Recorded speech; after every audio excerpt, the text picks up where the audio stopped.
नमस्कार। सिनेमा संवाद में आपका स्वागत है। मेरा नाम है अमिताभ।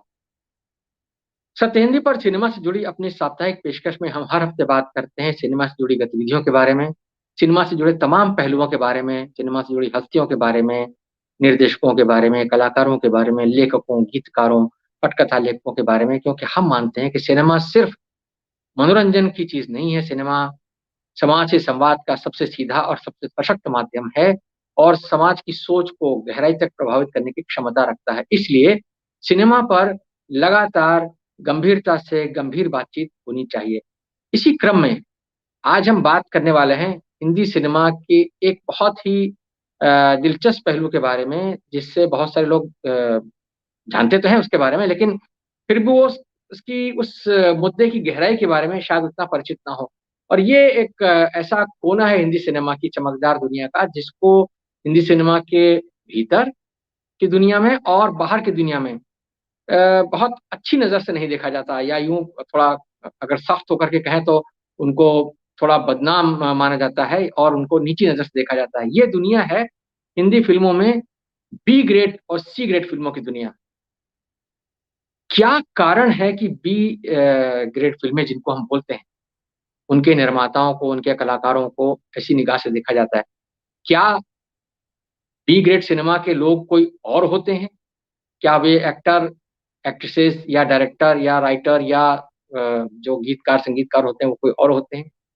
या ये सिर्फ़ मामला जो है वो हमारी अपनी वर्गीय दृष्टि का है, या हमने इसको हिंदी सिनेमा में जो मुनाफ़े का मसला है, यानी अगर कोई फ़िल्म जो है वो अच्छा पैसा कमा लेती है तो वो ए ग्रेड की फ़िल्म है, और अगर कोई अच्छा पैसा नहीं कमा पाती है तो वो शायद उस तरह की फ़िल्म नहीं होगी। या हमने ऐसा मान लिया है कि जो बड़े सितारे हैं और जो बड़े डायरेक्टर हैं, उनकी जो फ़िल्में होती हैं वो ए ग्रेड फ़िल्में होती हैं, और जो उस दायरे से बाहर हैं, उनकी फ़िल्में बी ग्रेड की फ़िल्में।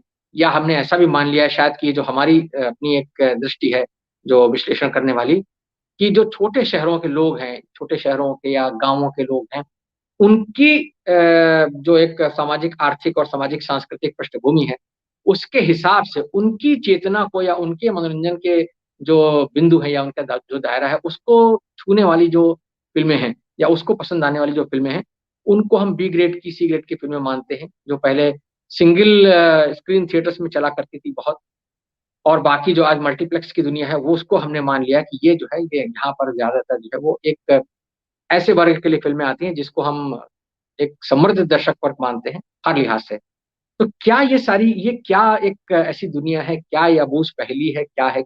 इसके इसके तमाम पहलुओं पर आज हम बात करने वाले हैं, और इस पर बातचीत के लिए हमारे साथ कुछ बहुत विद्वान लोग मौजूद हैं, जो सिनेमा के बारे में लगातार पढ़ते-लिखते रहे हैं, जिन्होंने सिनेमा की चर्चा में, सिनेमा देखने में और सिनेमा के विश्लेषण में ही अपना जीवन खपाया है।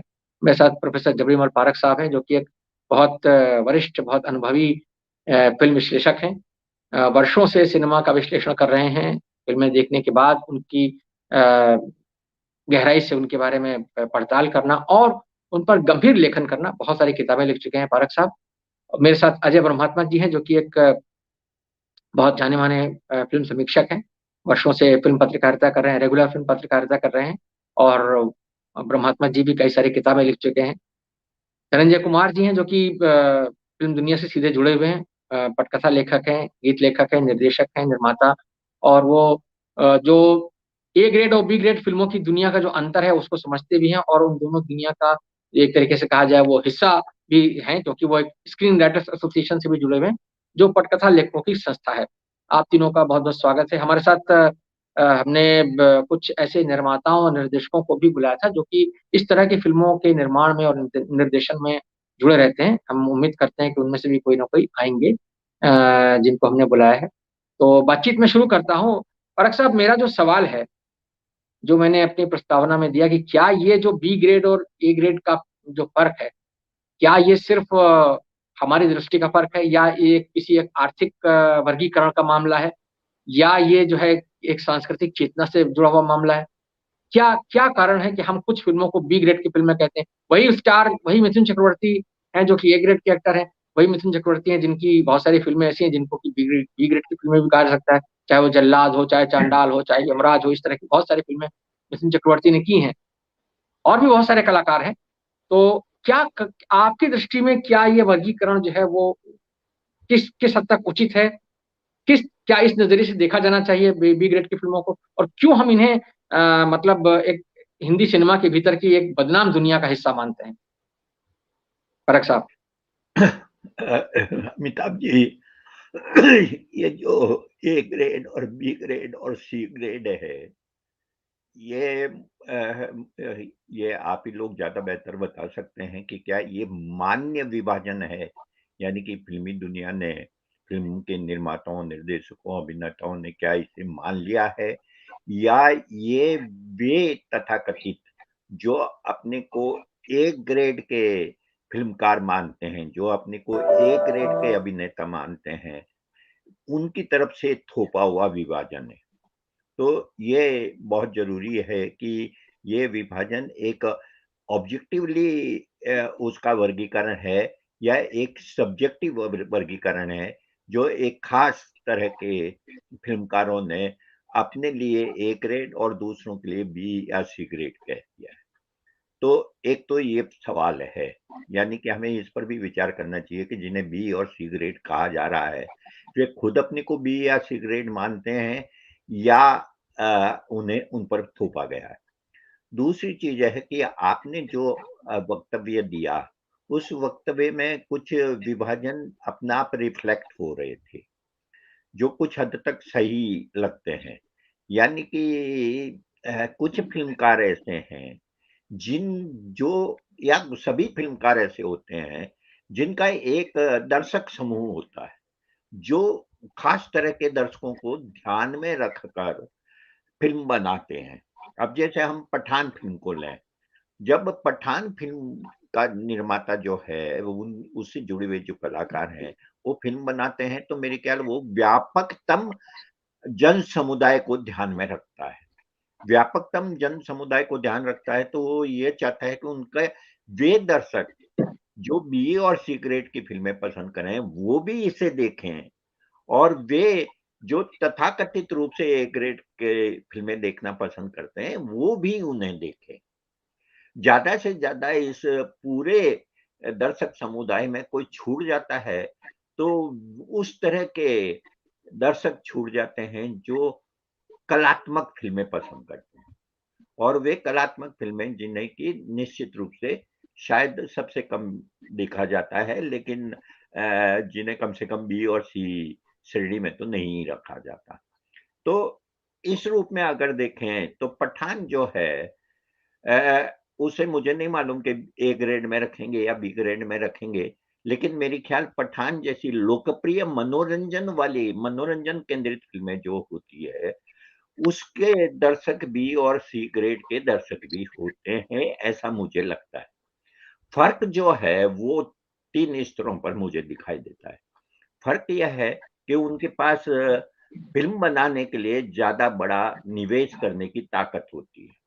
इसलिए वो बेहतरीन कहानी चुन सकते हैं, उस पर ज़्यादा बेहतर ढंग से काम कर सकते हैं। वो बेहतरीन कलाकार, यानी कि जो ज़्यादा बेहतर ढंग से अभिनय कर सकते हैं, ज़्यादा बेहतर पटकथा लेखक, संवाद लेखक, संपादक, कैमरामैन, संगीतकार, इन सब को जिनकी जिनका मेरे ख़्याल जो सबसे ज़्यादा फ़ीस लेते हों, उनको वो चुन सकते हैं, उनको ले सकते हैं, और उनके द्वारा वो अपनी तरफ से कोशिश करते हैं कि एक ऐसी फ़िल्म बनाएँ जो ज़्यादा से ज़्यादा भी लोगों के बीच में पहुँच सके और उनके द्वारा स्वीकृत हो, या और बात है कि उनकी फ़िल्में भी फ्लॉप हो जाती हैं। लेकिन बी और सी ग्रेड की फ़िल्में जो होती है, उनके साथ यह है कि वो उनका ध्यान सिर्फ़ बी और सी, यानी कि छोटे शहरों में रहने वाले निम्न मध्य वर्ग के जो दर्शक वर्ग है, उनकी तरफ रहता है। वो जो सो कॉल्ड ए क्लास है, उनको उनको कैटर करने की कोशिश नहीं करता है, मुझे ऐसा लगता है। उन वो सिर्फ़ हल्का-फुल्का मनोरंजन हो, और उनके पास में जो एक फ़िल्म बनाने के लिए जो अलग-अलग उसके हिस्से हैं, चाहे वो पटकथा लेखन हो, चाहे संवाद लेखन हो, चाहे संगीत हो, चाहे संपादन हो, उन सब के लिए उनके पास बहुत खर्च करने को पैसा नहीं होता, इसलिए वो जो इस ए क्लास से बाहर के जो संघर्षशील अभिनेता है, जो संघर्षशील पटकथा लेखक है या संगीतकार है, उनको हायर करते हैं और उनकी सहायता लेते हैं। दूसरा वो ये मानते हैं कि इस तरह के दर्शक जो हैं, वो 2-3 तरह की फ़िल्में पसंद करते हैं, ऐसा उनका सोचना है। और उनमें क्या है कि नंबर 1 एक्शन फ़िल्म। एक्शन उनका वो ये मानते हैं कि एक्शन फ़िल्म होगी तो भी मतलब कहना चाहिए कि ये जो निम्न मध्य वर्ग का कस्बाई और छोटे शहरों का जो दर्शक है, ये बहुत पसंद करता है। दूसरा है थ्रिल, थ्रिल को पसंद करते हैं ये, तो वो थ्रिल भी। और तीसरा थोड़ी-सी कह सकते हैं कि वल्गैरिटी, वो भी वो पसंद करते हैं। तो इस तरह से उनका अपना अनुमान ये होता है कि इस तरह का ये जो वर्ग है, ये अगर इनको इस तरह की एक मसाला फ़िल्म दी जाए, जिसमें कोई बहुत बड़े कलाकार ना हो, लेकिन जो उनके उनकी मतलब कहना चाहिए कि उनकी ज़रूरतों को, उनकी इच्छाओं को, उनकी अभिरुचियों के अनुकूल हो, तो वो चलेगी। और जी, उनके बीच में भी लोकप्रिय अभिनेता होते हैं, जो काफ़ी जी, लोकप्रिय, जी, जैसे कि भोजपुरी के अभिनेता उस लेवल पर बहुत लोकप्रिय होते हैं। या इसी तरह से आप अगर शाहरुख और सलमान वगैरह को छोड़ दें तो बी श्रेणी की जो फ़िल्में होती है उसमें मिथुन चक्रवर्ती, आपने बिल्कुल सही नाम लिया। इस तरह के कुछ और अभिनेता हो सकते हैं, जो अभिनेता और अभिनेत्रियाँ जो उनके बीच में लोकप्रिय होते हैं। लेकिन चूँकि वो फ़िल्म बनाने के हर क्षेत्र के अंदर खुद आरंभ से ही समझौता करके चलते हैं, इसलिए वो उस पहली श्रेणी की फ़िल्मों के से कम्पीट करते ही नहीं है, उनकी अपनी अलग दुनिया है। लेकिन कई बार इनमें जैसे कई संगीतकार थे, इकबाल कुरैशी जैसे एक नाम मैं ले सकता हूँ, या कई अभिनेता थे, जो करते तो बी और सी श्रेणी में काम है, लेकिन वो धीरे-धीरे आकृष्ट करते हैं ए श्रेणी के फ़िल्मकारों को, क्योंकि वो अपने काम से, क्योंकि वो अंततः तो वो भी कलाकार हैं, तो वो अपने काम से आकृष्ट करते हैं, तो वो कहना चाहिए कि बी ग्रेड से उनका अपग्रेडेशन हो जाता है। मुमताज़ इसका बहुत अच्छा उदाहरण है, जो दारा सिंह के साथ आती थी किसी ज़माने में। दारा सिंह और दूसरे आज़ाद और इस तरह के अभिनेताओं के साथ, जो निश्चित रूप से बी श्रेणी की फ़िल्में थी। लेकिन वो बाद में दिलीप कुमार और देवानंद के साथ आई और एक तरह से अपग्रेडेशन हुआ। एक मुझे उदाहरण ये याद आया। तो मेरे ख़्याल में ये इस तरह का एक व्यावहारिक किस्म का विभाजन होता है। मैं खुद ये मानता हूँ कि फ़िल्में सिर्फ़ अच्छी होती हैं या बुरी होती है। फ़िल्में अच्छी होनी चाहिए। अच्छी होने का मतलब है कि किसी अच्छे मकसद से बनाई गई हो, जो फ़िल्म बनाने वाले हैं उनके अंदर ये जज़्बा हो कि वो एक कलात्मक काम कर रहे हैं, कला के क्षेत्र में काम कर रहे हैं और उसके अनुसार करना चाहिए। और छोटे बजट में भी बेहतरीन फ़िल्म बनाई जा सकती है, उ उनको ये समझ हो।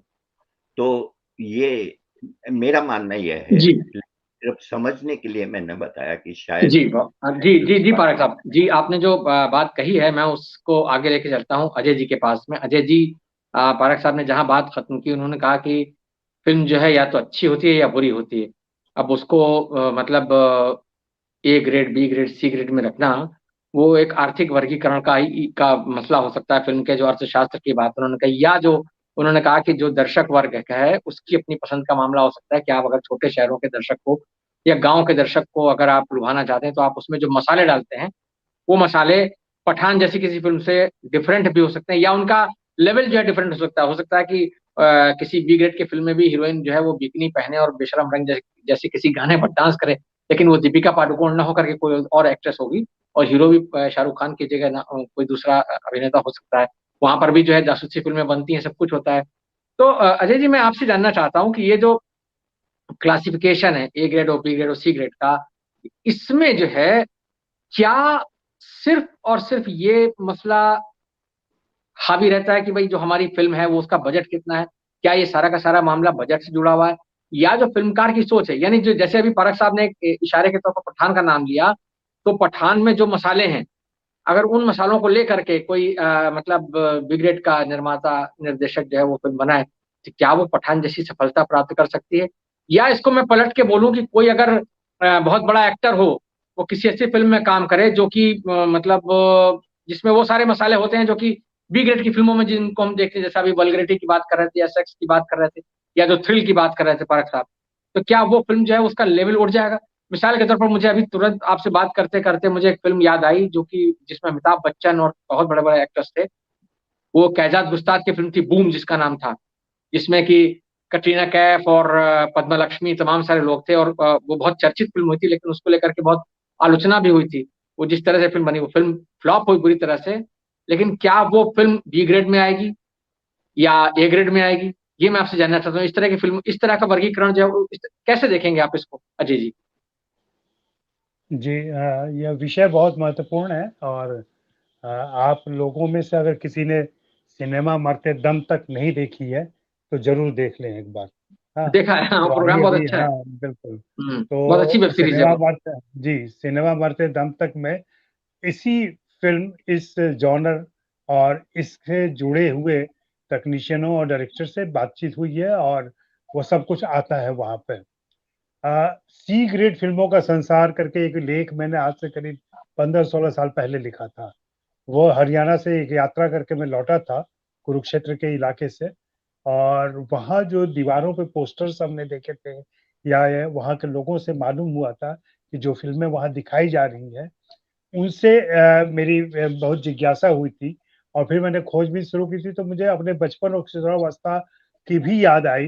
धनंजय बता सकते हैं, पटना में स्टेशन के पास के कुछ सिनेमा घर होते थे, जो रूपम या ऐसे कुछ नाम था, जहाँ चलती थी ये फिल्में और खूब देखी जाती थी। और इसको वीणा सिनेमा हॉल, वीणा वीणा सिनेमा हॉल, सिनेमा, वीणा। वीणा। और इसको ट्रांजिट जो ऑडियंस होता था, ट्रांजिट ऑडियंस कहने का मतलब जो पटना आया है, दिन भर काम किया है अपना, तो चाहे वो वकालत का वकील का चक्कर हो या कुछ और हो, शॉपिंग किया हो, और उसके बाद अब समय है थोड़ा सा और ट्रेन पकड़ने में टाइम है, तो वो जाता था बगल के सिनेमा घर में जाके फिल्म देखना शुरू कर देता था। उसको जरूरी नहीं है कहाँ से शुरू हो रही है, कहाँ खत्म हो रही है फिल्म। उसके पास जो 2 घंटे या 1 घंटे का समय है, उसको वो सिनेमा घर में पंखे के नीचे बिताता था और कुछ देखता था जहां उसको मजा आता था। अगर हम बात करें बजट की, तो बजट कोई आधार नहीं है बी और सी और ए फिल्म का। बजट कुछ भी हो सकता है। ए ग्रेड की फिल्में भी सीमित बजट में बनती हैं, और बड़े बजट लगाकर भी घटिया फिल्में बनती हैं। वो कोई बजट आधारित नहीं है। पूरा खेल जो है वो एस्थेटिक और सोच का है कि आप किस अप्रोच के साथ फिल्म बना रहे हैं। बी और सी ग्रेड की फिल्मों में थोड़ी स्थूलता होती है, थोड़ा मानसिक सौंदर्य होता है, थोड़ा सेक्स होता है, थोड़ा हॉरर होता है, और थोड़ा एक्शन भी होता है। उसके निश्चित कलाकार हैं। सपना उसकी बहुत टॉप की हीरोइन रही है, जो डिफरेंट कलाकारों के, डिफरेंट निर्देशकों के साथ काम करती रही। सपना की ख्वाहिश ही रह गई कि मैं तो इतनी अच्छी अदाकारा हूँ, कभी मुझे ए ग्रेड के फिल्मकार क्यों नहीं लेते हैं अपनी फिल्मों में। लेकिन एक वर्गीकरण, एक सामाजिक कह लें कि फिल्मी वर्गीकरण बना हुआ था, जिसकी वजह से बी और सी ग्रेड की फिल्मों के कलाकारों को ए ग्रेड की फिल्मों में नहीं लिया जाता था। लेकिन ए ग्रेड के रिटायर्ड या पुराने हो गए कलाकारों को जरूर बी और सी में इस्तेमाल किया जा सकता था, जिसमें मिथुन चक्रवर्ती, किरण कुमार, रजा मुराद जैसे लोग थे, यहाँ तक कि धर्मेंद्र। और बी और सी ग्रेड के जो डायरेक्टर निर्माता थे, वो पर टाइम यानी डेली के हिसाब से उनको पैसे देते थे। 2 दिन का शूट करते थे वो, और 2 दिन की शूटिंग को इस तरीके से पूरी फिल्म में विभाजित किया जाता था कि यूं लगता था कि धर्मेंद्र इस फिल्म के मुख्य कलाकार हैं। और बात अगर आई है और कर सकते हैं हम लोग, इसमें कोई दो राय नहीं है कि धर्मेंद्र सेट पर दंड पेल रहे थे, और वो क्लोजअप लिया गया और फिल्म में ऐसे दिखाया गया जैसे वो संभोग कर रहे हों। और इस बात को लेकर बहुत हंगामा हुआ था, और उस निर्देशक की पिटाई भी हुई थी, निर्देशक को मारा पीटा गया था। कांति शाह इसके क्रांति पुरोधा शाह। रहे हैं। हाँ, कांति शाह इसके पुरोधा रहे हैं। उनके भाई किशन शाह हैं, वो भी हैं। जे नीलम है, और हमने जब देखा तलवार है एक, दिलीप गुलाटी हैं। इनकी फिल्में हमने, इनकी सोच देखी है सिनेमा विनोद मरते तलवार। दम तक पे हैं। और विनोद बहुत तलवार। हाँ, विनोद तलवार, इन सब से बातचीत की है वासन बाला ने। वासन बाला एक अलग किस्म के फिल्म मेकर हैं और इन फिल्मों को वो पसंद करते रहे। ये फिल्में उनके बचपन की फिल्में रही है और कहीं ना कहीं उनकी जिज्ञासा रही है इसको समझने की कि वास्तव में ये है क्या संसार, और उसी समझने की कोशिश में उन्होंने इस डॉक्यूमेंट्री सीरीज का निर्माण किया जो कि आंख खोलने वाला है। अगर आप लोग नहीं जानते हैं, आप लोग कहने का मतलब सिर्फ यहाँ बैठे हुए हमारे पैनल के लोग नहीं, आम दर्शक अगर नहीं जानते हैं तो सिनेमा मरते दम तक जरूर देखें, क्योंकि अब वैसी फिल्में नहीं बनती हैं। ये फिल्में जब हमारा सिनेमा एनआरआई हुआ, जब डॉलर सिनेमा आया, उस समय देश का बहुत बड़ा दर्शक समूह जो एस्थेटिकली उन चीजों से आइडेंटिफाई नहीं कर पा रहा था, उसके लिए ये फिल्में आई। और पिछली सदी के आखिरी दशक में से लेकर 2004-5 तक ये फिल्में बनती रहीं। और भोजपुरी सिनेमा ने भी इसको हटाया, क्योंकि भोजपुरी सिनेमा में वही सारी अश्लीलता, वही सारे स्थूल भाव आए फिल्मों के अंदर, और भोजपुरी सिनेमा इन दर्शकों को खींच ले गया अपनी तरफ। बाद में जब सलमान खान अपनी फिल्म दबंग लेकर आते हैं, उसके बाद से ये सारा दर्शक वापस लौटता है थिएटर में, और फिर एक नई शुरुआत हिंदी फिल्मों में होती है। मेरी अपनी धारणा, मेरा अपना अध्ययन ये कहता है। तो बी और सी वास्तव में सोच की बात है, एस्थेटिक्स की बात है, और बजट तो है ही एक उसकी सीमा। और इन सब के साथ बी और सी फिल्मों का निर्माण किया जाता है, ध्येय के साथ किया जाता है। ऐसा नहीं है, माफ करेंगे, पारक साहब का अध्ययन इस विषय में थोड़ा कम लगा मुझे उनके वक्तव्यों से, इसलिए कि उन्होंने इस तरफ ध्यान नहीं दिया होगा।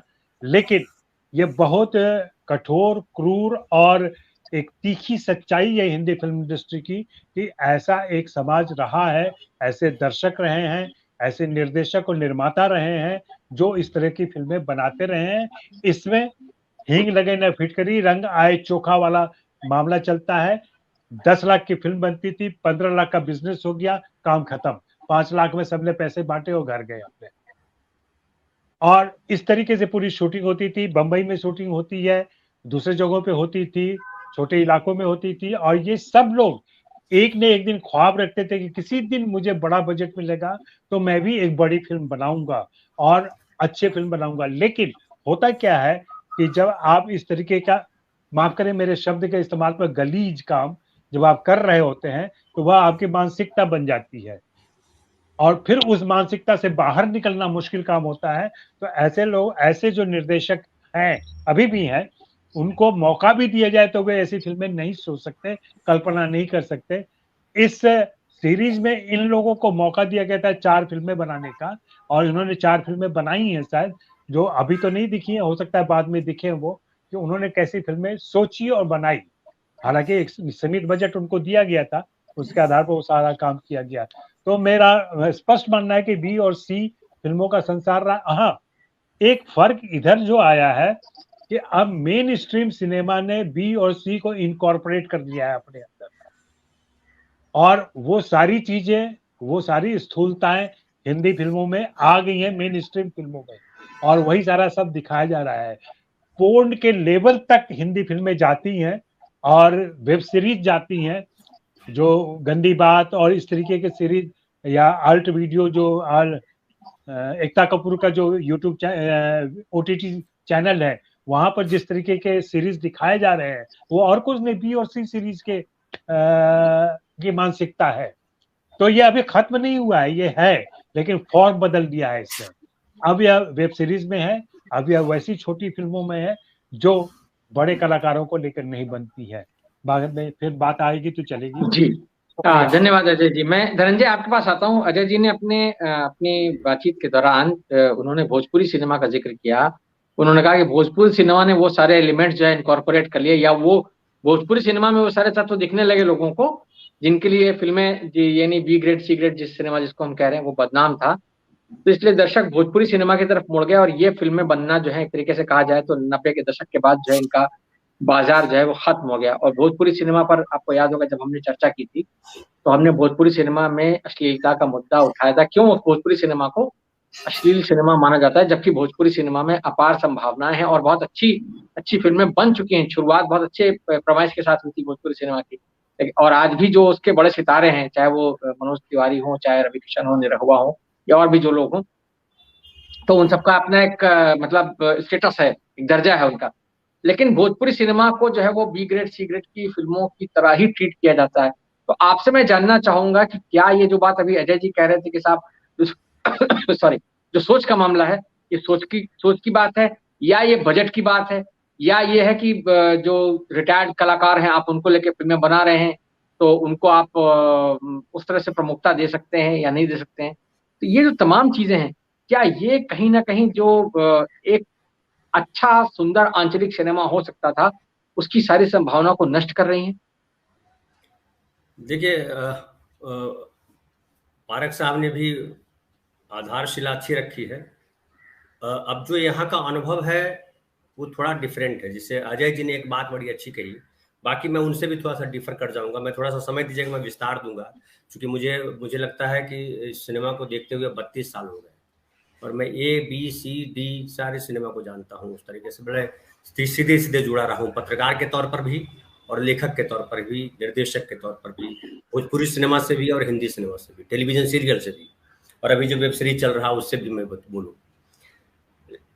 अजय जी ने एक शब्द बोला, एस्थेटिक सेंस, जिसको हम कहते हैं सौंदर्य बोध। तो कला का पहला तत्व जो है और बहुत महत्वपूर्ण तत्व है ये सौंदर्य बोध। जब तक आपके भीतर सौंदर्य बोध नहीं हो तब तक पेंटिंग आपको नंगी लग सकती है, वल्गर लग सकती है, लेकिन वही पेंटिंग अगर आपके पास सौंदर्य बोध हो तो बड़ी जबरदस्त लग सकती है। सिनेमा के साथ भी ऐसी ही बात है। सिनेमा में जो सौंदर्य बोध है वो फिल्म मेकिंग से जुड़ा हुआ है। फिल्म मेकर कौन है? और फिल्म मेकिंग की जब हम बात करते हैं तो दो महत्वपूर्ण पहलू है, एक है कंटेंट और दूसरा है उसका प्रेजेंटेशन। कंटेंट मतलब कंटेंट को किस तरह से कहा गया। कंटेंट ये नहीं कि सिर्फ जो है 2 लाइन की एक कहानी है कि हम देशभक्ति की कहानी कह रहे हैं। कंटेंट सिर्फ ये नहीं कि एक औरत की अस्मिता की बात कर रहे हैं, औरत के संघर्ष की बात कर रहे हैं, औरत के साथ कोई बदमाशी हुई और वो औरत कैसे बदला लेती है इसकी बात कर रहे हैं। कंटेंट से मतलब मेरा है उसको प्रेजेंट किस तरह से किया गया है।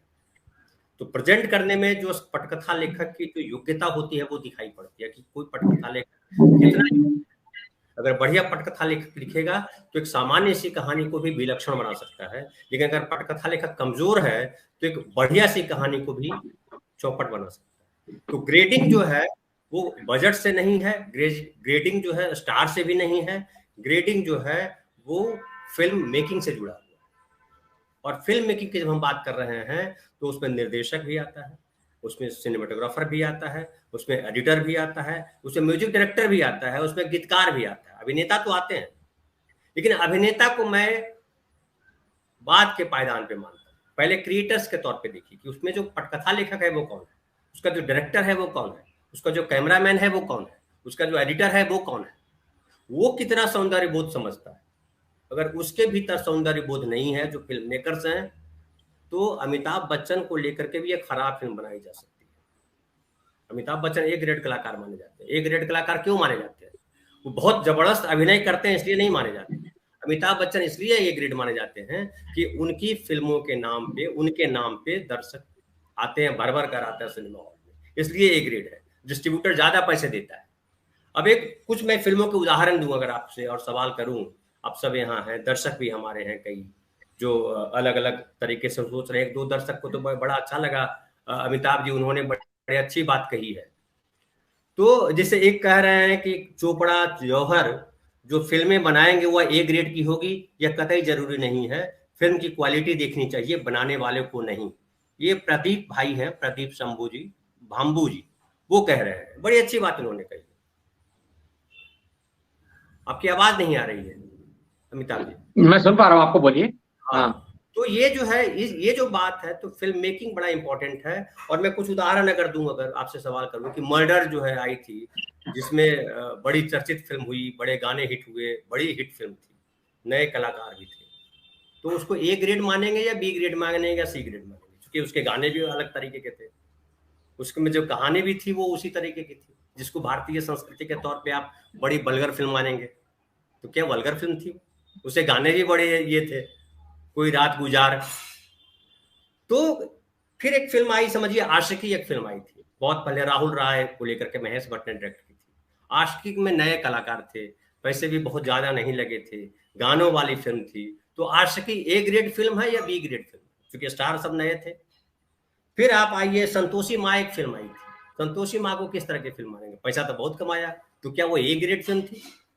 फिर दो फिल्मों का मैं जिक्र करूंगा। एक सौदागर आई जो अमिताभ बच्चन की फिल्म थी, इसमें अमिताभ बच्चन थे, नूतन थी, है ना। और एक सौदागर आई जिसमें दिलीप कुमार और राजकुमार थे। तो बताइए, ये सौदागर ए ग्रेड थी या वो सौदागर बी ग्रेड थी? तो आप पाएंगे कि मुझसे अगर कहेंगे तो मैं कहूंगा इस सौदागर से ज्यादा अच्छी फिल्म मुझे वो सौदागर लगती है जिसमें अमिताभ बच्चन और नूतन और पद्मा खन्ना। तो ये जो फिल्म का जो सबसे बड़ी बात है ABC, वो अजय जी ने जो बात कही, एस्थेटिक सेंस। अगर सौंदर्य बोध आप में नहीं है तो आप फिल्म चाहे कितने भी पैसे में बनाएंगे, बी ग्रेड या सी ग्रेड हो या कोई ग्रेड ही नहीं हो सकता, ऐसी फिल्म बन सकती है। लेकिन अगर कम पैसे में फिल्म बनाते, समझिए एक फिल्म आई थी दामुल, प्रकाश झा ने बनाई थी, बहुत कम पैसे में बनाई थी, उसको क्या मानेंगे आप? बड़ी कम संसाधन थे, सारे नए लोग थे, लेकिन दामुल को राष्ट्रीय फिल्म का पुरस्कार मिला। दामुल से प्रकाश झा की पहचान बनी। लेकिन उन्हीं प्रकाश झा ने एक फिल्म बनाई थी बंदिश, जिसमें जो है जैकी श्रॉफ, जूही चावला जैसे लोग थे। तो आप बंदिश को क्या ए ग्रेड फिल्म मानेंगे, दामुल को सी ग्रेड फिल्म मानेंगे? नहीं मानेंगे। हम तो कहेंगे कि दामुल ए ग्रेड है, बंदिश सी ग्रेड।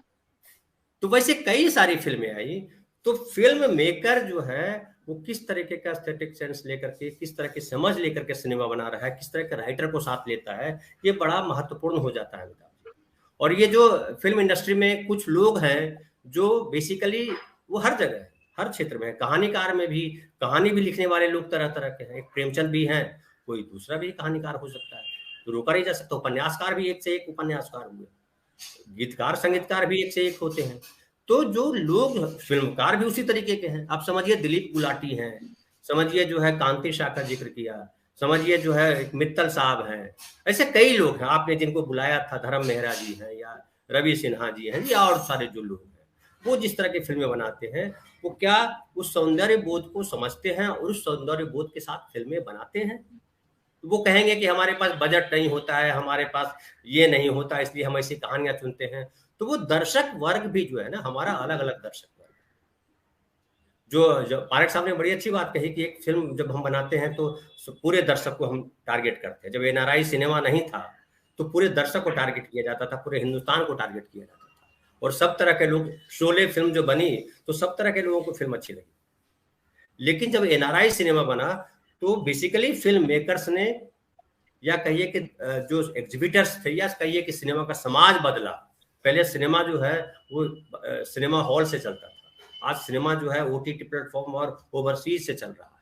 सबसे इस पे सुभाष घई ने एक बार बोला था कि अभी हमारे दर्शक, हमारा पैसा जो है वो बिहार से नहीं आता, लेकिन एक जमाना था जब उन्हीं की फिल्म कर्ज और जैसी फिल्में आई थी, वो बिहार जो ईस्टर्न सर्किट हुआ करता, जिसमें बिहार बंगाल आता था, वो सबसे बड़ी टेरिटरी हुआ करती थी, बंबई से भी बड़ी टेरिटरी हुआ करती थी ईस्टर्न सर्किट। और मैं लाला दमानी जी के साथ काम किया हूँ, अजय जी। लाला दमानी के पिताजी दमानी साहब बड़े फेमस डिस्ट्रीब्यूटर थे, और कहते थे जब कलकत्ता से चलते थे तो लोगों को स्पाई होते थे, जो उनके एजेंट बताते थे कि दमानी साहब चल पड़े वहां से कलकत्ता से, और मुंबई एयरपोर्ट पर जब उतरते थे तो गाड़ियां लग जाती थी, और किसकी गाड़ी में दमानी साहब बैठ गए, जिसकी गाड़ी में दमानी साहब बैठ गए उसकी फिल्म जो है बड़ी फिल्म है, ये मान लिया जाता था। वो दौर अब खत्म हो गया। अब जो है उस तरह के प्रोडक्शन घराने नहीं रहे। पहले फिल्म अनाउंस होती थी, स्टार लेकर के अनाउंस करते थे लोग, और फिल्में बिक जाती थी बड़े बड़े स्टारों को लेकर के। आज बड़े बड़े स्टारों को लेकर के फिल्में नहीं बिकती है। आज फिल्मों को बेचने के लिए आपको बड़े लेवल पे पब्लिसिटी करनी पड़ती है, बड़े लोगों को जोड़ना पड़ता है। तो ये सारी चीजें बदली है। लेकिन ग्रेडिंग जो दिया गया है, ये आमतौर पे मैं कहूँ कि ये सस्ते किस्म के पत्रकार होते हैं, या सस्ते किस्म के जो फिल्मकार हैं, या उस तरह के दर्शक हैं, उन लोगों ने एक ग्रेडिंग तय कर दिया, सिनेमा हॉल में भी इस तरह से बना लिया गया। जैसे भोजपुरी फिल्मों का जिक्र किया, तो भोजपुरी फिल्मों के साथ क्या हुआ? भोजपुरी फिल्में बेसिकली दर्शक वही रह गए जो छूट गए, जो पिछड़े रह गए। उन दर्शकों के लिए वो फिल्मकार फिल्में बना रहे हैं जो हिंदी सिनेमा में जिनको जगह नहीं मिली। हिंदी सिनेमा में जिनको जगह मिली, समझिए नजीर साहब ने जो फिल्म बनाई थी, वो भाषा के प्रति प्रेम की वजह से फिल्म बनाई थी। हिंदी सिनेमा में उनकी बड़ी महत्वपूर्ण जगह थी, लेकिन उन्होंने भाषा को लेकर के कि भोजपुरी में भी फिल्म होनी चाहिए, क्योंकि रीजनल भाषाओं में फिल्म बनती है।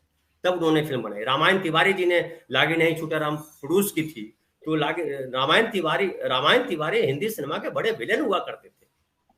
उन्होंने भाषा की वजह से फिल्म बनाई। आज जो फिल्म मेकर्स में कौन बना रहा है, क्योंकि हिंदी फिल्मों में उनकी जगह नहीं है, हिंदी फिल्म का लेवल बदल गया, वो एनआरआई हो गया, तो वो सारी वजह रही। लेकिन फिर मैं कहूँ कि फुहड़ता की जो बात आती है या जो अश्लीलता की बात आती है, भोजपुरी फिल्म वाले अक्सर आरोप लगाते हैं कि आप हमारी फिल्म, मैं चूंकि उनसे दो चार होता रहता हूँ, मैंने बहुत लिखा है भोजपुरी फिल्मों की अश्लीलता को लेकर कि अश्लीलता की आप बात करते हैं तो मर्डर को बताइए अश्लील थी कि नहीं थी। अब मैं उनको अगर समझाऊं तो भी समझने को तैयार नहीं है, क्योंकि टेकिंग और मेकिंग बड़ा इंपॉर्टेंट होता है। स्त्री को कम कपड़े में दिखाने का मतलब फूहड़ होना नहीं होता है। हमने मान लिया है कि स्त्री अगर पूरी ढकी छुपी है तो बड़ी अच्छी है, शालीन है, सांस्कृतिक है, और अगर स्त्री अगर छोटे कपड़े पहन लेती है तो अश्लील हो गई। हमारे गांव आइए तो छोटे हाफ पैंट पहनने वाली लड़की को अश्लील बच्चलन लड़की मान लेंगे लोग, लेकिन हम मुंबई शहर में उनको बच्चलन नहीं मानते। तो ये सोच का भी फर्क है, और ये सोच जो है सिनेमा को भी बदलता। सिनेमा में भी उसी समाज से लोग आए हुए हैं, तो वो लोग जो है सिनेमा में भी हैं और वो उस तरह की फिल्में बनाते हैं। हम देखते हैं, आते हैं लोग और कहते हैं कि हमने तो फिल्म बड़ी सांस्कृतिक फिल्म बनाई है, भारतीय फिल्म है। तो भारतीय फिल्म का मतलब वो मान लेते हैं कि वो जो है वही स्त्रियों को घर में होना चाहिए, जो आरएसएस जिस तरह के प्रोपेगेंडा करता रहता है और बताता रहता है कि इस ये भारतीय संस्कृति है। लेकिन भारतीय संस्कृति बहुत उदात्त संस्कृति है, सिनेमा में उदात्तता रही और नहीं भी रही।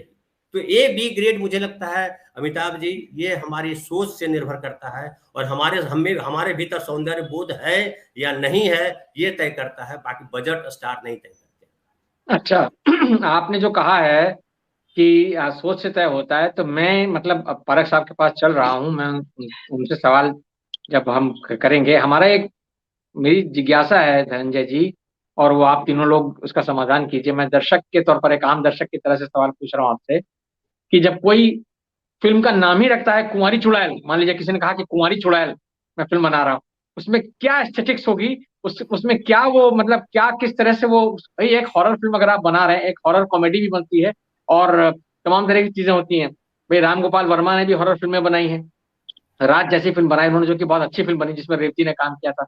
और एक कोई जो दूसरा निर्माता निर्देशक हो जो कि हॉरर फिल्म बनाए जिसमें कि वो सिर्फ मुखौटे प्रोस्थेटिक्स के जरिए हॉरर क्रिएट करने की कोशिश करे, तो वो दोनों में जो है जो अंतर है, जो बात यहाँ सारे लोग कह रहे हैं, अजय जी ने जिसको एस्थेटिक्स की बात कही आपने भी उसको उठाया, मेरी जिज्ञासा एक दर्शक के तौर पर ये है कि क्या ये जो सिनेमा है इसने, इसकी बदनामी की वजह ये खुद है, या इसकी बदनामी की वजह जो है वो हमारी एक वर्गीय दृष्टि है?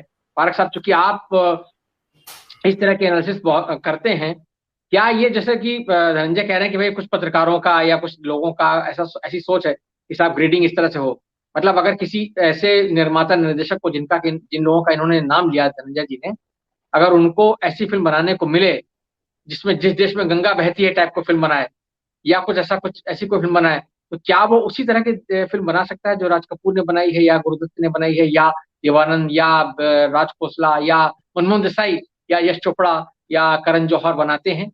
या वो जो बनाया गया, जैसे मैंने कहा कि कुमारी चुड़ैल अगर आपने नाम रखा, मुझे एक बहुत अच्छा किस्सा याद आ गया इसी पर मैं एक छोटी सी टिप्पणी याद आ गई मुझे।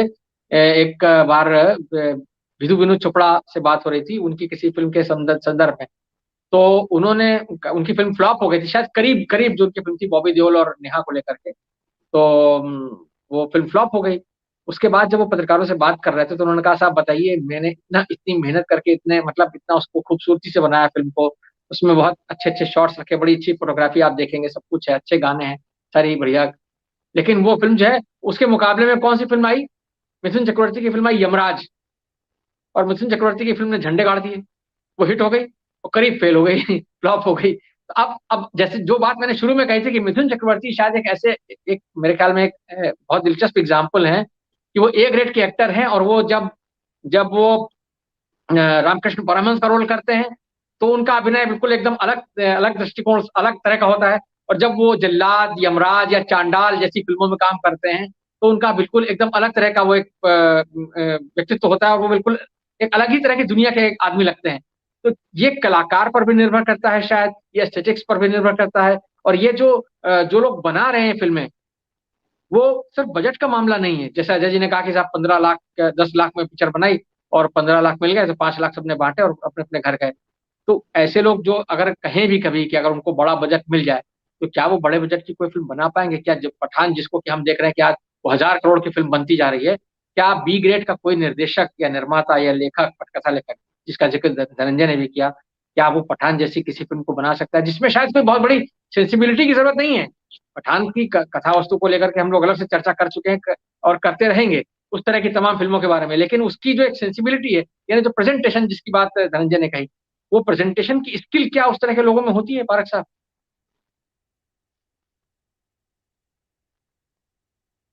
आप अनम्यूट करिए अपने आप प्लीज। पारक साहब आपकी आवाज नहीं आ रही है जी। अमिताभ जी, अभी मैं कुछ समय सिनेमा पर बात ना करके साहित्य पर बात करूंगा, और साहित्य पर बात इसलिए करूंगा कि मुझे लगता है कि उससे सिनेमा के इस सवाल को समझने में मदद मिलेगी।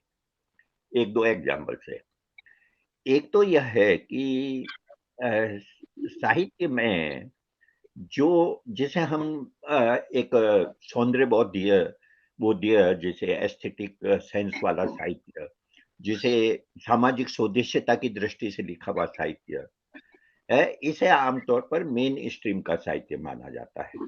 प्रेमचंद इसके उदाहरण है, प्रेमचंद से लेकर आगे और आज मंगलेश नटराज वगैरह ये सब। और इनकी पहचान को लेकर कहीं कोई झंझट नहीं है, इनको लेकर कोई दिक्कत नहीं है कि इनको ये इनकी किताबें कितनी पढ़ी जाती है, कितनी नहीं पढ़ी जाती है। और ये एक साहित्य की एक दूसरी दुनिया है जिसे पल्प लिटरेचर कहते हैं, जो शुद्ध मनोरंजन के लिए होता है, और उसमें बहुत सारे लेखक हैं, नाम लेने की आवश्यकता नहीं और चल रहे हैं। वो लोकप्रिय होती हैं, उनकी एक किताब, एक उपन्यास 5-5 लाख प्रतियां एक बार में पहले संस्करण में छप जाती है और बिकती है। और आज भी ऐसे कुछ लेखक हैं जो बहुत पढ़े जाते हैं, उन पर काम भी होता है, लेकिन वो दुनिया अलग है। सिनेमा के अंदर ये विभाजन सिर्फ थोड़े समय के लिए हुआ, जब समानांतर सिनेमा था। समानांतर सिनेमा जब आया 7वें दशक में, उस समय मेन स्ट्रीम का सिनेमा और समानांतर सिनेमा दो अलग अलग धाराएं दिखने लगी। और उस समय दिलचस्प यह था कि मेन स्ट्रीम में वे सब आ गए जो समानांतर सिनेमा में नहीं थे। उसमें बी ग्रेड सी ग्रेड का नहीं था। समानांतर सिनेमा वालों ने ये मान लिया कि हमें इस तरह की फिल्में नहीं बनानी है, चाहे वो राज कपूर बना रहे हो, चाहे देवानंद बना रहे हो, कोई भी बना रहा हो, हमें तो बिल्कुल अलग तरह की फिल्में बनानी है। और उस परंपरा को उन्होंने यूरोप के कुछ आंदोलनों से जोड़ा और हिंदुस्तान में भी सत्यजीत रे, ऋत्विक घटक वगैरह से जोड़ा। 80 के बाद में फिर ये दोनों धाराएं मिल गई सिनेमा में। सिनेमा में क्या है कि ये दोनों धाराएं बहुत थोड़े समय के लिए समानांतर सिनेमा आंदोलन को छोड़ दें तो हमेशा एक साथ रही है, ठीक है। और इसलिए वो यहाँ पर ये विभाजन जो है समस्याएं पैदा करता है कि हम किसे माने। उसका एक आधार जिस पर मुझे लगता है कि कुछ हद तक हमारे बीच सहमति भी है, जैसे कि अजय ने एस्थेटिक्स की बात उठाई, धनंजय ने सौंदर्य बोध हुई एस्थेटिक्स के, और ध्यान दें तो मैंने भी अपने पहले वक्त में मैं कलात्मकता का सवाल उठाया था। यानी कलात्मकता और सामाजिक स्वदेशियता को जोड़ दें तो फिल्म कमजोर हो तो भी वो मेरे ख्याल में बी या सी ग्रेड की फिल्मों से अलग मानी जाएगी। और मनोरंजन वाली फिल्में जो होती है, अगर उसमें बनाने वाले में एस्थेटिक सेंस नहीं है, यानी कि अब जैसे मुझे नहीं मालूम है कि हम मदर इंडिया को, मुगले आजम को या ऐसी बहुत सारी फिल्में को किस श्रेणी में रखेंगे, लेकिन उन फिल्मकारों ने सच्चे इरादे से फिल्में बनाई, बड़े कलाकारों को ली लेकिन सच्चे इरादे से बनाई। उनके पास में एक लक्ष्य था, एक उद्देश्य था, और वो फिल्म कला का बेहतरीन इस्तेमाल करना चाहते थे। वो तो आज उत्कृष्ट सिनेमा का उदाहरण है, मदर इंडिया हो चाहे मुगले आजम हो या इस तरह की जितनी फिल्में हैं, वो उत्कृष्ट सिनेमा का उदाहरण है। उत्कृष्ट सिनेमा का है, लेकिन वो समानांतर सिनेमा की तरह का सिनेमा नहीं है। ध्यान दें, बिमल रॉय की फिल्में समानांतर सिनेमा की तरह का सिनेमा नहीं है, जिसमें न गाने हो न कुछ हो। वो मेलोड्रामिक शैली में बनाई गई उत्कृष्ट फिल्म है जिस पर हम गर्व करते हैं, चाहे वो गुरुदत्त की फिल्में हो या कुछ हो। लेकिन आज 80 के बाद में, खासतौर पर 90 के बाद में, ये जो विभाजन है ये कुछ हद तक मिट गया है। और अब टेक्नोलॉजी के कारण भी मुझे ये लगता है कि आप बहुत सीमित बजट में बहुत बेहतरीन फिल्म बना सकते हैं, ठीक है। दूसरी चीज यह है कि जिसके उदाहरण अजय ने दिए है, और मैंने वो देखा नहीं और मैं जरूर देखूंगा, लेकिन मुझे लगता है कि वो सजग रूप से, यानी कि वो ये जानते हुए फिल्म बनाते हैं कि हमें किस तरह की फिल्म बनानी है, किन के लिए बनानी है और उसका बजट क्या होगा। उनकी कोई मतलब फिल्म बनाने को लेकर उनकी गंभीरता सिर्फ ये होती है कि हम एक मनोरंजन का एक ऐसा मसाला उनको पेश जी, कर दें तो हमारे मतलब हम ये दर्शकों कह सकते हैं कि उनकी कोई ऐसी महत्वाकांक्षा नहीं है कि वो विमल रॉय या महत्वाकांक्षा गुरुदत्त भी की नहीं तरह याद होती। किए जाएं। हाँ, वो हम ये कह उनका सकते हैं कि उनको ऐसी कोई महत्वाकांक्षा नहीं है, कोई उनके अंदर ऐसी महत्वाकांक्षा कोई नहीं इच्छा भी होती। नहीं है। उनके जो दर्शक वर्ग है उनके लिए वो मतलब सेमी पॉर्न, सेमी मनोरंजन और कुछ भी उनको पेश कर दें और वो 2-2.5 घंटे सिनेमा हॉल में बैठकर खुश होकर आ जाए और बाहर निकल के उस फिल्म को थोड़े दिनों में भूल भी जाएं और वैसे ही कोई और फिल्म आए तो वो देख लें। ये मेरे ख्याल में ये अगर यही बी और सी ग्रेड है तो ये सिनेमा के संसार में कितना कामयाब हुआ है या नहीं हुआ, लेकिन ये हाशिए पर ही रहा है। इनकी चर्चा जो है वो आमतौर पर जब हम सिनेमा का इतिहास लिखते हैं तो हाशिए पर ही मुझे लगता होगा। फिल्मों की चर्चा वही होगी। जैसे मैं इतने सालों से 40 साल से मैं फिल्मों पर लिख रहा हूँ, मेरे सामने 2 क्राइटेरिया होते हैं जब मैं फिल्म पर लिखता हूँ।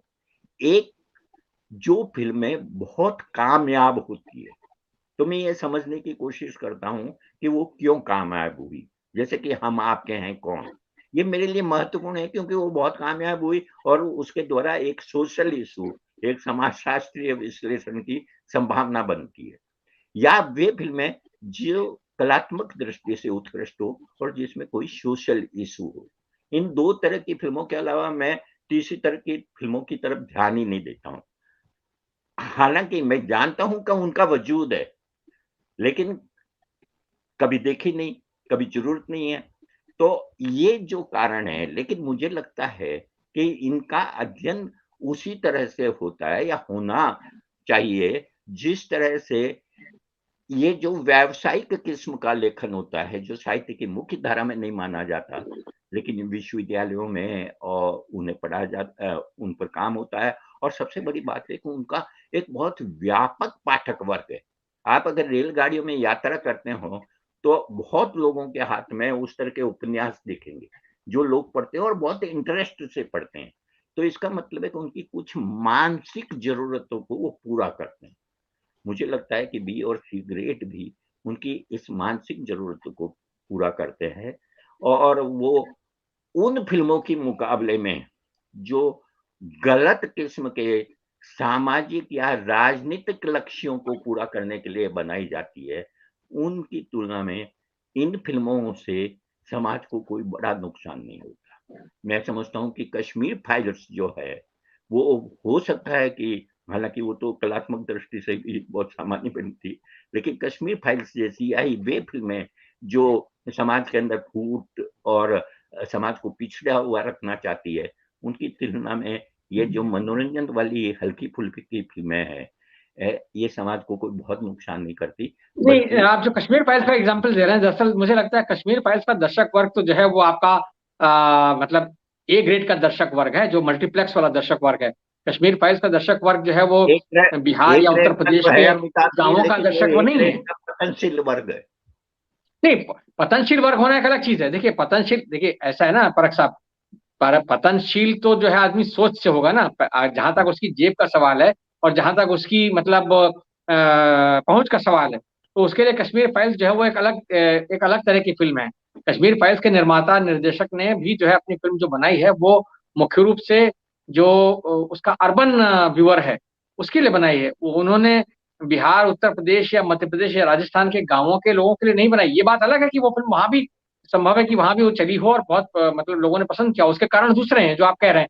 मेरा जो मतलब मसला है, और अजय जी के पास में चलता हूँ इसको लेकर के, जो बात पारक साहब कह रहे हैं कि ये उन लोगों में जो कि इस तरह की फिल्में बनाते हैं, उनका अपना एक वर्ग है और उनको कोई ऐसी इच्छा नहीं है कि हाँ साहब कोई उनको जाने कि वो बहुत नामचीन फिल्मकार है या कोई बहुत प्रतिष्ठित उनको समांतर सिनेमा या मुख्य धारा का जो सिनेमा है उसमें भी उस तरह की दिलचस्पी नहीं है। लेकिन वो भी तो एक सम्मान तो चाहते ही है ना, क्योंकि जैसे आपने सिनेमा मरते दम तक का एग्जाम्पल लिया, जो वेब सीरीज है, उस वेब सीरीज में जितने भी मतलब निर्देशकों से बात हुई है, जो मैंने भी देखी है, उसमें सबके दिल में कांति शाह को मैंने देखा पर्दे पर रोते हुए कि हाँ भाई मैं अकेला बैठा रहता हूँ, है ना, कोई मेरे पास नहीं आता तो वो एक सम्मान की जो भूख है वो उनमें भी है, चाहे वो विनोद तलवार हो, चाहे वो दिलीप गुलाटी हो, चाहे या जो कृष्ण शाह जिनका आपने नाम लिया था, या जो जे नीलम जिनकी आपने बात कही, तमाम सारे लोग हैं, उनको भी लगता है कि भाई हम जैसी भी फिल्में बना रहे हो, हमारी फिल्म में भी एक सोशल मैसेज है और वो मैसेज जो है लोगों को उसका सम्मान करना चाहिए। ठीक उसी तरह से जैसे कि हो सकता है कि कोई मतलब सस्ता उपन्यास लिखने वाला लेखक भी ये सोचे कि हाँ भाई ठीक है, राइटर तो मैं भी हूँ और मेरी भी इज्जत होनी चाहिए। लेकिन क्या ये अपेक्षा ठीक है? अगर आप वैसा ही काम कर रहे हैं जो कि मतलब एक सस्ता छिछला या जिसको कहा जाए फूहड़ मनोवृत्ति का काम है, अगर आप वो काम कर रहे हैं तो उस काम के साथ में कैसे आपको वो सम्मान मिल सकता है जो कि मुख्य धारा के किसी दूसरे निर्माता निर्देशक को या कलाकार को मिलेगा? अजय जी। जी जी। देखिए, अब पारक साहब ने बहुत अच्छे उदाहरण से समझाया, क्योंकि साहित्य हम लोग ज़्यादा पढ़ते लिखते समझते रहे हैं, सिनेमा में इस तरीके से हम नहीं देख पाए हैं। वास्तविकता ये है कि ऐसा सिनेमा एग्जिस्ट करता था और वो रहा, लंबे समय तक रहा, लगभग 1.5-2 दशक चला है और लोगों ने देखा है। मैं साहित्य से अलग जाकर के थोड़ा पॉपुलर म्यूजिक का ही उदाहरण दूं तो हमने अभी यशपाल शर्मा की फिल्म दादा लक्ष्मी देखी। दादा लक्ष्मी भी गीत गाते थे, परफॉर्म करते थे और स्टेज पे आते थे। आज सपना चौधरी भी करती हैं स्टेज परफॉर्मेंस। सपना चौधरी को हम कह सकते हैं आराम से कि बी और सी ग्रेड के ऑडियंस को संतुष्ट करती हैं। दादा लक्ष्मी ए ग्रेड के ऑडियंस को संतुष्ट करते थे। ऐसे ही भोजपुरी में उदाहरण लें तो विंध्यवासिनी देवी भी हैं, शारदा सिन्हा भी हैं, उसके साथ साथ अश्लील गीत गाने वाले सैकड़ों लोग हैं, लेकिन उनको वो दर्जा कभी हासिल नहीं हो पाएगा। बावजूद इसके शारदा सिन्हा से ज्यादा देखे जाते हैं दूसरे लोग। मैं उनका नाम नहीं लेना चाहूंगा क्योंकि वो लोग भी अब बेहतर होने की कोशिश कर रहे हैं। तो ये विभाजन तो हमेशा से रहा है और हिंदी फिल्मों में ध्येय के साथ बी और सी ग्रेड की फिल्में बनाई जाती रही हैं और एक समय में तो ये फैशन था कि ऐसी फिल्में बनाने के बाद लोग क्या करते थे, जो निर्देशक होते थे, निर्माता होते थे, अलग से 2 रील बना करके डिस्ट्रीब्यूटर को इंसर्ट देते थे। करते थे हाँ, जी। कि अगर आपकी हिम्मत हो, लोकल पुलिस से साठगांठ हो तो आप इसको फिल्म में लगा देना, जो कि अनसेंसर्ड होता था। एक तो फिल्म सेंसर होके जाती थी, वो 16 रील की हुई, 17 रील की हुई, पहले की भाषा में बात करें तो। उसके अलावा 2 रील ऐसा दे दिया जाता था उनको कि अगर डिस्ट्रीब्यूटर की हिम्मत है और स्थानीय प्रशासन से उसकी साठगांठ है तो वो 2 रील जोड़ देगा। ऑडियंस उसी 2 रील को देखने के लिए जाती थी। उसको बिल्कुल। बीट्स उनको कहा जाता मालूम था। रहता था, उनको मालूम रहता अजय था जी, कि अजय इतने जी, बजे अजय जी, बिट्स कहा उसको जाता, बीट्स कहा बिट्स जाता, उसको बिट्स बीट्स ये, कहा जाता था। हाँ, और उनको दर्शकों को मालूम रहता था कि इतने बज के इतने मिनट पे ये वाला सीन आने वाला है। बिल्कुल। तो वो खोमचे वाला हो या कोई और हो, वो सिनेमा घर में उस समय घुस जाता था। टिकट वो पूरी फिल्म का देता था, लेकिन देखता वही आधा घंटा था। तो चूंकि हमारा समाज यौनिक रूप से सेक्सुअली स्टारवेशन में रहा है, परवर्ट रहा है, उसको ऐसा सिनेमा, और वो पोर्न नहीं है, वो पोर्न फिल्म भी नहीं है, उतना अश्लील भी नहीं है, वो सेमी पोर्न है और सारे इशारे वैसे ही हैं। वो सब कुछ वहां देखता है और उसी से संतुष्ट होकर के लौट आता है।